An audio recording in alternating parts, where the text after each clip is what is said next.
உங்கள் துக்கம் சந்தோஷமாய் மாறும்.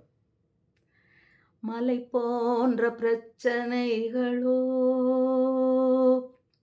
பனி போல உருகிவிடும். மலை போன்ற பிரச்சனைகளோ பனி போல உருகிவிடும். நீதியின் சூரியன் உன்னை நித்தமும் நடத்திடுவார். நீதியின் சூரியன் உன்னை நித்தமும் நடத்திடுவார். திகையாதே, மனம் கலங்காதே, மாறாத நேசருண்டு.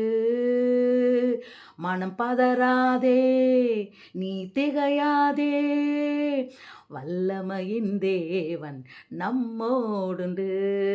வல்லமையின் தேவன் நம்மோடுண்டு. மலை போன்ற பிரச்சனைகளோ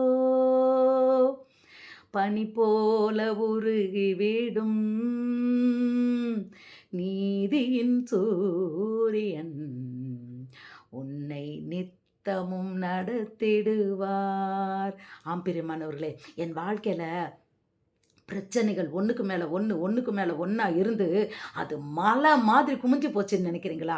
எந்த பிரச்சனையிலேருந்து நான் வெளிவருவேன், எந்த பிரச்சனையிலேருந்து நான் என்னை விடுவிக்க முடியும்னு நினச்சி கலங்கி போயிருக்கிறீங்களா? இன்றைக்கு உங்களை பார்த்து கர்த்தர் பேசுகிறார். திகையாதே, கலங்காதே, பயப்படாத.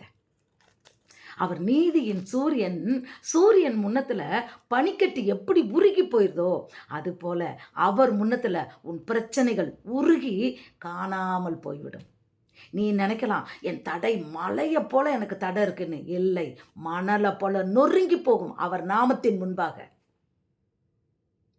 பிரியமானவர்களே, நம் தேவன், நமக்கென்ற தேவன், அவர் வல்லமை உள்ளவர். அவர் வல்லமையை நம்ம வேதத்தில் நம்ம பார்த்துருக்கோம். அந்த வல்லமையானது நம் வாழ்க்கையில் நிச்சயமாக என்ன பிரச்சனை தடைகள் இருந்தாலும் அதை முறியடிக்கும் வல்லமை அவர் நாமத்துக்கு உண்டு, அவர் வார்த்தைக்கு உண்டு. அல்லேலூயா. அதனால நாம் எந்தவித பிரச்சனைக்கும் போராட்டத்தை நம்ம வாழ்க்கையில் இருப்பதற்கும் நம்ம என்ன செய்ய வேண்டாம்? பயப்பட வேண்டாம், கலங்க வேண்டாம், திகைக்க வேண்டாம். என்ன பண்ணுவேன்? ஒன்னே ஒன்று பண்ணணும். அவர் சமூகத்தில் முழங்கால் படியிட்டு தேவனை நோக்கி நாம் அவரை நோக்கி கூப்பிட வேண்டும். அவர் நாமத்தை சொல்லி அவரை அழைக்க வேண்டும்.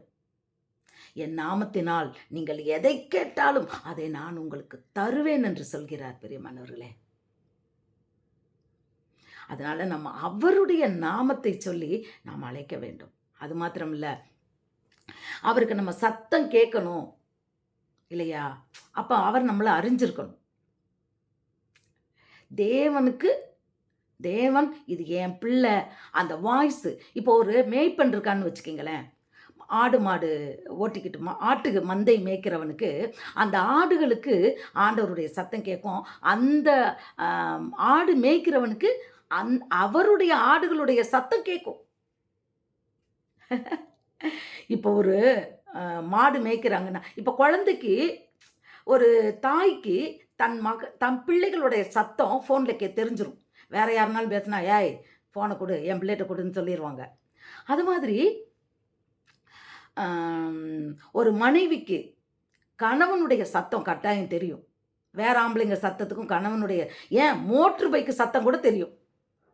நல்லா ராத்திரி இவங்க படுத்துருப்பாங்க, வீட்டுக்காரர் லேட்டாக வர்றாரு, அவர் எத்தனையோ மோட்ரு பைக்கு வரும். ஆனால் அவர் மோட்ரு பைக்கு சத்தம் வந்தோடனே இவங்க எந்திரிச்சு போய் கதவை திறந்து வைப்பாங்க. ஏன்னா அந்த சத்தத்துக்கு இவங்க பழகி இருக்கிறாங்க. இப்படித்தான் பிரியமானவர்களே, நம்மளுடைய சத்தம் தேவனுடைய காதுகளில் கேட்க வேண்டும் என்றால் நாம் அவர் மந்தையில், அவர் தேவன் அவர் இல்லையா? அவர் நானே நல்ல மேய்ப்பன்னு சொல்றாரு. அந்த மேய்ப்பனுடைய ஆடுகளாய் நம்ம என்ன செய்யணும்? அவருடைய மந்தைக்குள் நாம் சேர்ந்து இருக்க வேண்டும். தனியாக போய் வெளியில் இருக்கிறவங்க சத்தத்தை அவர் கேட்க முடியாது. அவர் மந்தைக்குள் நாம் அவருடைய ஆடுகளாய் அவர் மந்தைக்குள் நாம் இணைந்திருக்க வேண்டும். நானே நல்ல மேய்ப்பன் அப்படின்னு ஆண்டவர் சொல்றார். நல்ல மேய்ப்பன். நல்ல மேய்ப்பன் தன் ஆடுகளின் சத்தத்தை அறிந்திருக்கிறான் அப்படின்னு சொல்றார்.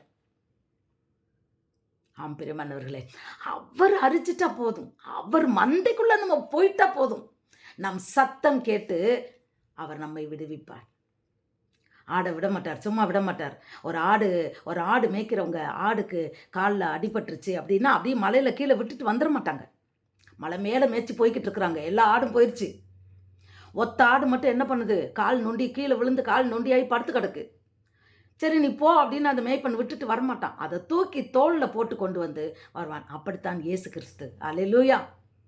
காணாமல் போன தன் கூட இருக்கிற 99 ஆடுகளை காட்டிலும் காணாமல் போன ஒரு ஆட்டுக்குட்டி நிமித்தமாய் அவர் வேதனையோடு இருக்கிறார்.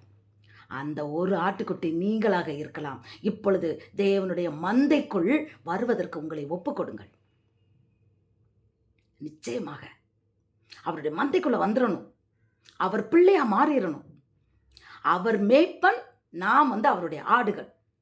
அப்படி நாம் ஒப்பு கொடுக்கும்போது அவர் இந்த மேய்ப்பன், நல்ல மேய்ப்பன்னு சொல்கிறாரு. அவர் இந்த நம்முடைய கதறலை கேட்டு நம்மை ஆட்டுக்குட்டியை போல தோளில் நம்மளால் நடக்க முடியலை, பிரச்சனைகளை தாங்க முடியலைன்னு சொன்னால், பிரச்சனைகளின் மத்தியில் நமக்கு முடியாத நேரம் அவர் நம்மை தோளில் சுமக்கிறவராக இருக்கிறார்.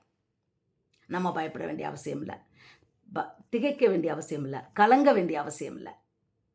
எல்லாவற்றையும் அவர் பார்த்து கொள்வார். அவர் சத்தத்துக்கு நம்ம என்ன பண்ணணும், அவரோட மந்தைக்குள்ள நம்ம வந்துடணும். நல்ல மேய்ப்பன் தன் ஆடுகளுக்காய் ஜீவனை கொடுக்கிறார். அப்படித்தான் பிரியமானவர்களே, நம் தேவன் நமக்காய் தன் ஜீவனை கொடுத்தார். நமக்காய், நாம் அவருடைய ஆட்டுக்குட்டி. அதற்காய் நம் மேய்ப்பன் ஜீவனை கொடுத்தார். அப்போ ஜீவனையே கொடுத்திருக்கிறாரு.